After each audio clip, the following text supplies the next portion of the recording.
it could go both ways, and I hope I'm wrong. I hope Boise State comes in here, looks completely different. Taylen Green is a star right off the bat. He looks like the future superstar, NFL first-round draft pick from Boise State. He looks incredible. The running game suddenly sparks up and looks amazing. The wide receivers start getting open. The defense plays dominant. I hope all of those things happen, and I come into my review video saying, man, I was an idiot. This team was incredible. They shocked me. That's what I hope happens.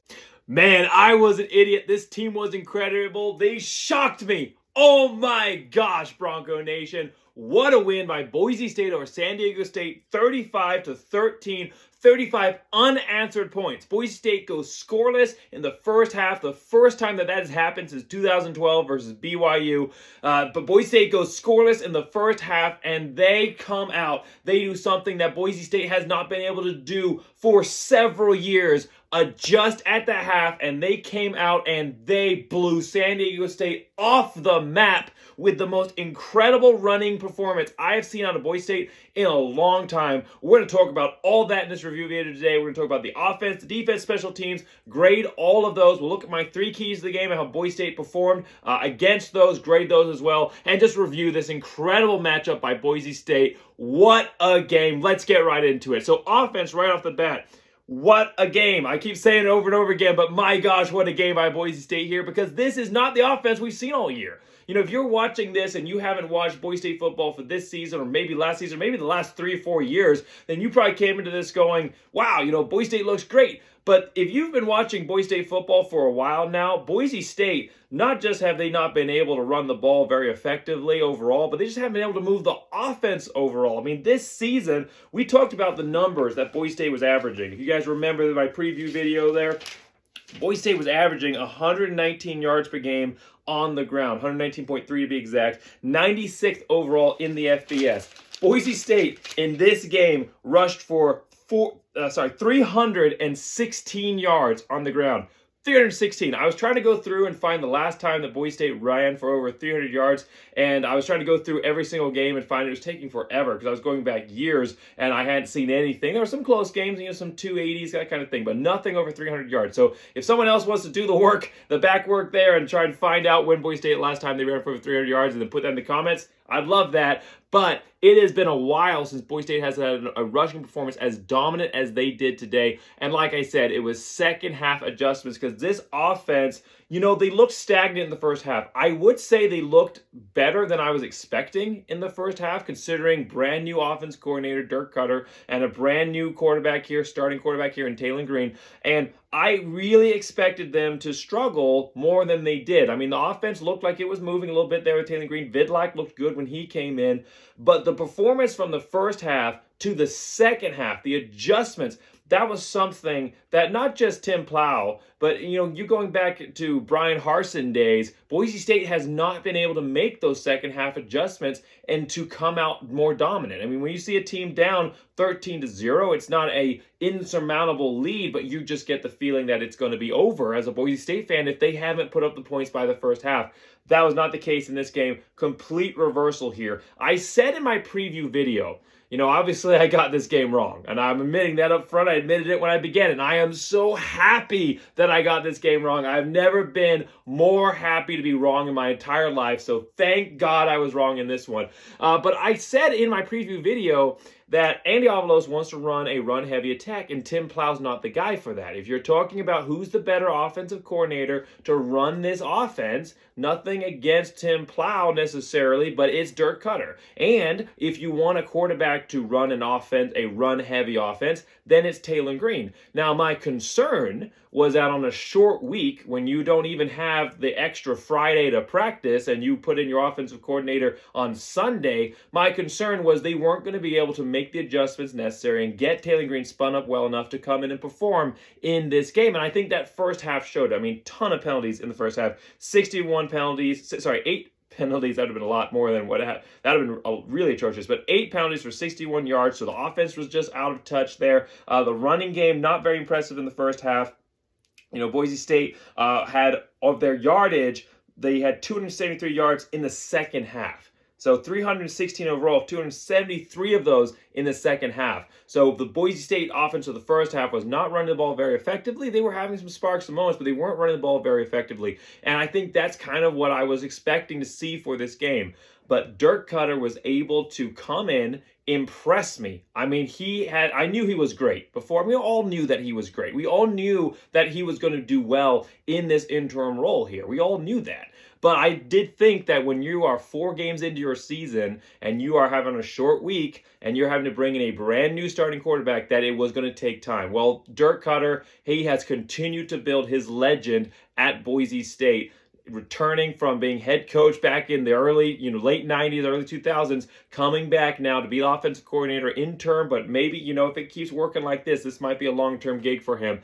He did an incredible job of turning the clock around and preparing this team for this game, and in the second half, making those adjustments when they counted. Taylen Green, we saw him struggling there in the first half. I mean, they even benched him there. I mean, they benched him at the 10-minute 30 mark in the second quarter and brought in Vidlac for pretty much the rest of the half there. And Vidlac looked good, 9 of 12, 86 yards. He had a 50-yard pass, which looked really good on the money to Billy Bones. There wasn't anything wrong with Vidlac, but the offense just didn't run the same way. When Taylen Green coming back in the second half, the running backs keying off of his energy. Taylen Green had 105 rushing yards in this game. 104 of them came in the second half. The thing that was missing the most part from the first half is that Boise State was trying to turn Taylen Green into a pocket passing quarterback, and he's not.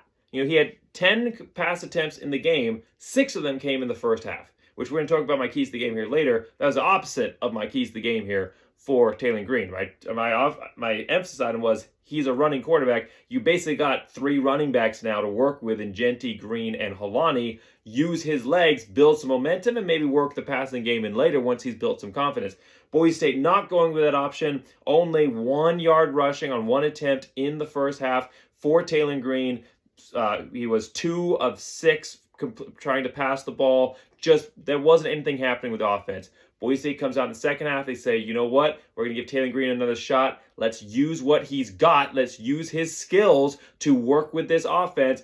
And it looked great. The biggest issue with Boise State's offense so far this season, and you can whittle it down to a lot of different issues. Hank Bachmeier had some struggles. Offensive line has struggled, and they still struggled. I mean, the performance in this game was not due to the offensive line. It was almost at times in despite of them, even though as the game picked up and Boise State was able to get the defense on their heels, they started looking better throughout the game. But you saw running backs getting tackled. You saw Taylen Green having to, or not tackled, but having to fight through tackles to get those extra yardage, so getting those yards after contact. Taylen Green having to avoid players in the backfield and make plays anyway. So it really was, the offensive line has not changed overnight. They are continuing to be a weak spot for Boise State. But the biggest issue for Boise State overall hasn't necessarily been the offensive line, hasn't necessarily been the quarterback, hasn't necessarily been the running backs or the wide receivers or whatever you want to nail down to. It's the fact that the play calling hasn't worked with what Boise State's been trying to run. And that's because Andy Avalos has wanted to run a run-heavy attack with a air raid style guy. I mean, you brought Tim Plow, the air raid style offensive coordinator, in and said, run a run-heavy attack for me, and it didn't work. And I predicted it. I didn't predict it was going to work this fast, but I did predict that Dirk Koetter would work out better calling plays in a run-heavy attack because I think that he's got the experience to work with. And we saw that today. We saw running plays, stretch plays to the outside. We saw shifts. We saw the quarterback running to the outside, pulling the ball out of the running backs, out of the belly of the running back and using that to run outside and either look for options to pass or more than often just taking off with his legs and going. It was a great running offense today, and I think that Boise State's going to be very much more successful going forward with this offense. Now, the question has to be, great performance against San Diego State. San Diego State caught off guard. Boise State able to have a great performance against Aztecs. The question has to be, will this offense work? Does this offensive style work for Boise State going forward? I think that it's not going to be as successful as it was tonight. I think the other teams are going to key in on it. Like I said, you've got 3 running backs now, basically. And Taylen Green, he can throw the ball a little bit. I mean, he's not just a pure running back, but his abilities are in his feet. He only had 5 of 10 for 48 yards and an interception. His strength is not in his passing game. So better defenses, not that San Diego State's a bad defense, they're a pretty good defense, but other defenses, especially now that they know what's coming, they're going to key in on that. They're going to, which may open up some opportunities in the passing game. We have to see if Taylen Green can take advantage of that, but they're going to be focusing and keying in on this. Now, can the Boise State's offensive line, can they work against a defense that knows you're going to run the ball at them every single time and isn't on their back to start off the bat and isn't already in the negative momentum cycle? Can Boise State perform with this offense, with the combo of Genty and Holani, which I love? It reminded me a lot of Doug Martin and Jeremy Avery, that 1-2 punch. You kind of got the more power back there with Genty, and then the faster, not faster necessarily, but fast maneuverable back there with Jeremy Avery, and obviously the comparison here is George Holani. So I think that Boise State's 1-2 punch here with these two guys is great. Taylen Green, you're basically having to now factor in his abilities in the running game, so now you're going to have to bring somebody down to cover him, opening up some opportunities in the passing game. Will this offense work going forward? I don't think it's going to be. A lot of Boise State fans are saying, all right, we're going to go undefeated now, that we fixed the problem. The problem was Bachmeier and Plow. They're gone. We're done.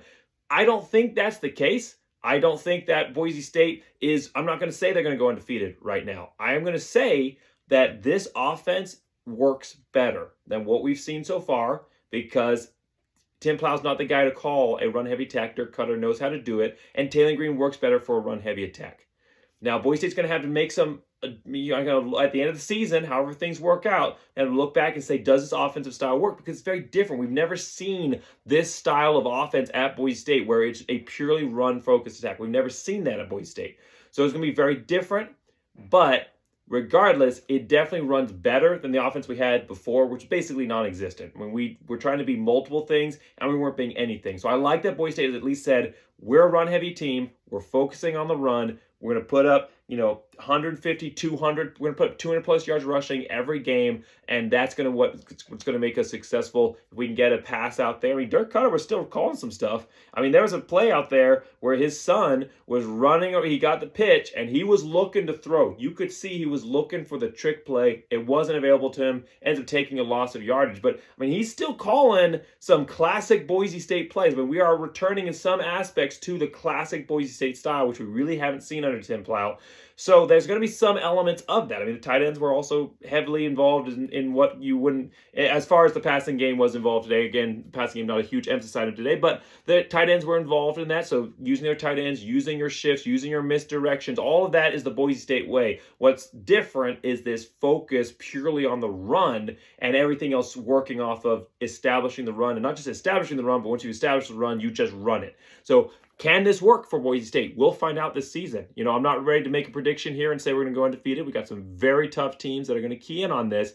But I do think that we're going to actually be able to see an offense that is watchable, that you can look and say, okay, we'll make some plays here. We'll keep ourselves in the game. I'm incredibly excited for the rest of the season for this offense. We're going to give them a solid A on this. If they'd had, been able to make some adjustments there quicker in the first half, I think we would probably give them an A+. But like I said, Dirk Koetter, first half adjustments, able to actually call the running play, which is something that Tim Plow was just not able to do. Again, he could have been very successful at Boise State if we'd gone with an air raid, potentially.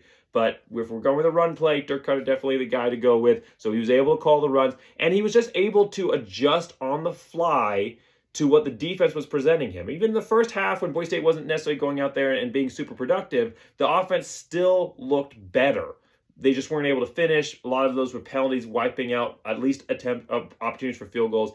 It was the penalties more than anything, and then just being out of touch, and so I'm making those adjustments in the second half. But Tim Plow was never really able to go out and adjust what the defense was giving him, whether it was second half adjustments or just throughout between the 20s. He could draw up a creative play and put that on the field, and you could run it in a certain situation. But on the fly play calling, that wasn't his strong suit, or at least not with the offense that he was trying to run. And so Dirk Koetter definitely working out better here for Boise State, and I'm excited to see what happens going forward in the future. All right, we're halfway through the video, so let's get on with the defense, special teams, and wrap up with the 3 keys to the game here. So looking at defense, A+ performance by this defense.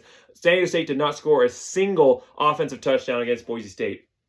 One touchdown, that's on special teams. We'll talk about that here later. But Boise State held their own in that first half when the offense was struggling, when the offense was turning over the ball, when the offense wasn't completing drives. Boise State holding San Diego State to field goal attempts, 2 field goals there in the first half, but holding them to field goal attempts and basically riding it out. I mean, it wasn't a stellar defensive performance, but it was good. Boise State stayed in the game. There were some opportunities, some in the passing game that Boise State was kind of helped out by penalties on San Diego State's side. I mean, San Diego State would have had at least one touchdown through the air if not for a penalty that had the got pulled back. I think it was an ineligible receiver downfield, so that wiped out a touchdown pass in the end zone for San Diego State. So helped out a little bit. Definitely some vulnerabilities in the passing game. Some of it was just really good playmaking by wide receivers. I mean, there was a guy who was double covered, and San Diego State threw it deep to him. He was able to go up and make the catch. So there were some opportunities in the receiving game. Boise State not necessarily getting the quarterback consistently. There were 2 sacks in the first half, but it just seemed like he had a lot of time. So overall, that first half was not dominant, but it was good enough, and Boise State kept San Diego State out of the end zone. Second half, Boise State put on a clinic. They are the reason I think that Boise State won this game, because they established momentum. Yes, Dirk Koetter making second half adjustments, that is incredibly important. But at that same level of importance is momentum, and the defense stole momentum from San Diego State to open up the second half with an interception. Tyreek Jones picking it off, setting up Boise State in scoring position. Taylen Green able to go down and score on that drive, and that just turned everything around. And then J.L. Skinner, huge hit on the quarterback in Burmeister, knocked him out of the game. Obviously, that's not your goal. You don't want to knock players out of the game. You don't want to hurt players. That's not the goal, is to see these young collegiate athletes, being hurt. That's not something anybody wants to see.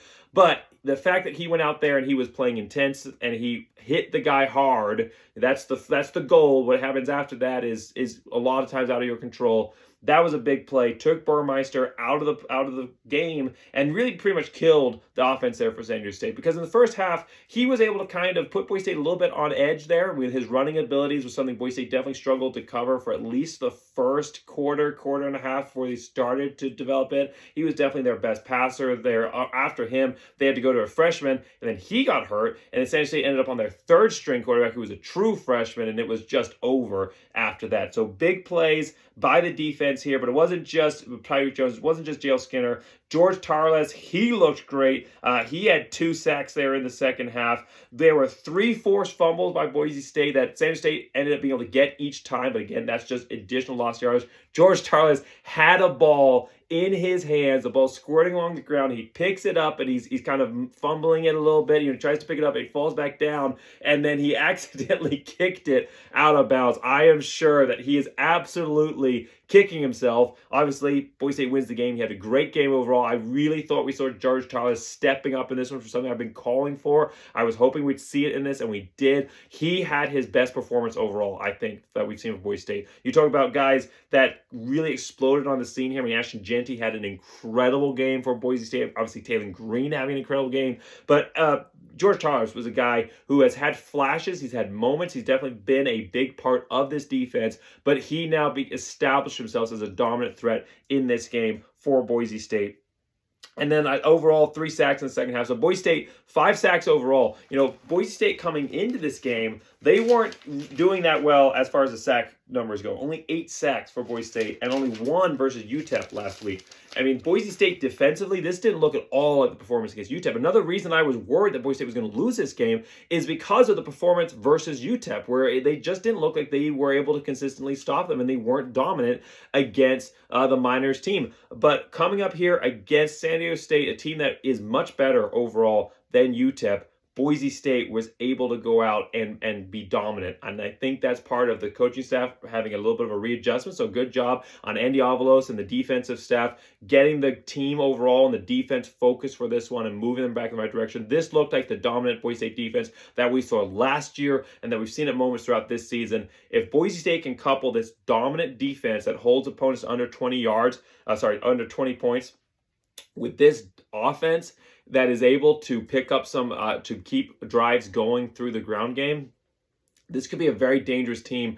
I still think that it's going to take some building moments. I still think that there's pieces in the offensive line that need to be worked on, especially with the offseason. But like I said, right now I'm not looking for wins and losses going forward this season. I mean, Boise State, what we saw tonight, if they do that every night, And if they're able to put up these numbers, and Boise State could go undefeated, they could go to a Mountain West Championship game. This could still be an incredible season for Boise State, especially in year 2 after that 7-5 season under Andy Avalos. But more than anything, what I'm looking for this season, considering we've already lost 2 games and considering that all the changes and craziness that's happened, more than anything, I'm looking for Boise State to build towards 2023. And this was an incredible building game for Boise State. If they can keep adding pieces to this, they're going to keep most of these guys who are making plays. I mean, you're going to lose some guys there in the defense, but these guys, like I said, Genty, Green, Halani still got an extra year. He could come back, especially if this offense is run heavy and he's getting prioritized and he's getting playing time. And he's getting to be able to go over 100 yards and have great moments. I think he could choose to come back and work his draft resume. I mean, Boise State has a team here that if they could keep building, holding together, and moving forward, that third year, which I've been looking forward to since the Andy Avalos came on board, which I always said is kind of that proving year for head coaches, that could be a very special season. So Boise State, they worked on some things this game. They showed the fan base that there's still hope, which I was saying was the biggest key of all, was that they just put something together that can give the fan base hope, that can give the recruits that are maybe thinking about going somewhere else after all the craziness, saying, hey, you know what, we're going to stick with this team because they look like they're building something. And then all the players that are friends with Bachmeier and close with Plow and are maybe kind of shaken up by the whole experience, give them something to hold on to and say, we're going to stick with this team and keep moving forward and avoid the issues of transfer portal. Boise State did that this game, and I think that we're going to see a much more consistent team going forward. It was exciting as a Boise State fan to see Boise State, the Boise State that we know, out on the field today. That was an amazing experience. A+ effort overall, A+ performance overall by this defense. Special teams, we're just going to kind of breeze right through because this is a positive video. This is about a winning game for Boise State, a comeback game, a turnaround game for Boise State. So C+ for the special teams. Ferguson muffs the snap and then kicks it right into the face of the defender, picks it up, scores a touchdown. That was really a disappointing performance, obviously, by him. He was able to kind of correct it. He had a long of 59. He had one inside the 20, 7 punts for 41.9, but none of his punts seemed to really take the distance. They, compared to his performance, not versus UTEP versus UT Martin, compared to his performance a couple weeks ago, I think he has the capability to be much better than he was tonight. So the big mistake is a big grade reducer in the fact that he just wasn't great tonight overall. Dalmez, nothing to talk about. He made all his extra points, great. Boise State didn't kick any field goals, so that's kind of like an NA grade, so you just got the negative there with Ferguson. And then there was nothing happening on the punt returns, kick returns. No mistakes, but also nothing huge. Boise State did a good job of not allowing any really good returns by San Diego State, besides, of course, the blocked punt return. So C+ overall, mostly because of the big mistake. We'll just kind of move on here, but great effort by this team overall. Real quick here, keys to the game for Boise State. First one was take the points. Kind of NA, because Boise State had some opportunities to go for field goals, but then got knocked back because of penalties, and there was never a point where they were having to decide whether they take the long field goal or go for it on 4th down. So that's an NA. Key number 2 was work the pass in slowly. Definitely a D on this because, like I said, Taylen Green, they tried to push him into the passing game, use the running backs, and then push him into the passing game. Only 1 yard rushing. He was 2 out of 6 on attempts for only 19 yards. But then 104 yards second half when they start using him properly. And that's when the offense sparked. They say that's the biggest adjustment, which maybe that's kind of like a thing that shouldn't have had to be an adjustment. You come in with a running quarterback and a team that you want to be a running style team and you don't run him. The second half, the San Diego State was having to cover or be aware of Taylen Green's rushing abilities. So that gave opportunities for the running backs to then explode onto the scene. I mean, they exploded onto the scene in the second half. So the biggest adjustment overall in the second half was just run Taylen Green. Obviously, there's some other intricacies there that Dirk Koetter was able to put into place. But the biggest overall is just run Taylen Green. Boise State has done that from the beginning. This game may never have been in doubt. So, I'm not knocking the effort here by Boise State or necessarily the turnaround, but maybe some better decision-making up front. Like I said, it would have been better to use Taylen Green's legs at the beginning, which he's good at, get him some confidence, get him into the field of the game, and then start throwing the ball around a little bit with some short completions. So it didn't really work out, but I'm glad that those corrections were made in the second half. So D overall on that key, but again, did end up impacting the game with that great second half performance. And then send the blitz. B plus, because the first half, I mean, Boise State wasn't really doing that, and that's why Boise State wasn't consistently getting after the quarterback. Second half, they definitely were. I mean, you saw linebackers, you saw Noah, you saw Schramm all getting sacked, all forcing fumbles. Schramm had a big game today, by the way. Great job by him. So Boise State definitely focusing on putting the pressure on the quarterback, especially after Burmeister went out and you were faced with the freshman, the true freshman. That's when Boise State really amped up the pressure. I think if they'd done that a little bit earlier on, maybe they'd have been a little bit more dominant in the first half. But again, Boise State did enough in the first half to win this game or to keep San Diego State out of it, and they put on the pressure in the second half. So B plus overall for sending the blitz as far as my key number 3. So Boise State wins this game.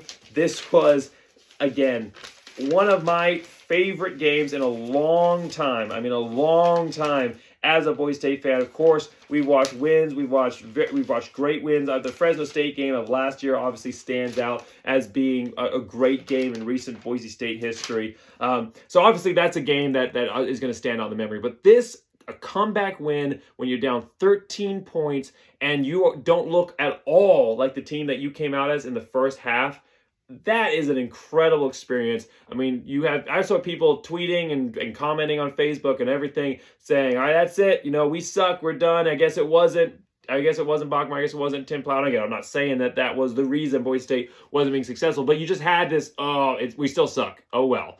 Second half, Boise State comes back. I think it shocked a lot of people. I saw on some people saying that a bunch of people left in the first half. You know, that they left the stadium. So if you left in the first half and you missed this, that's gotta hurt. Maybe that will tell you to stick around all the time. I mean, I watch every Boise State game down to the very last second, no matter how far we're down, because I've seen some incredible comebacks in my time. And even when Boise State doesn't come back, you should be there to support your team no matter what. Because if you leave at the first half, that means that you came to the game for you.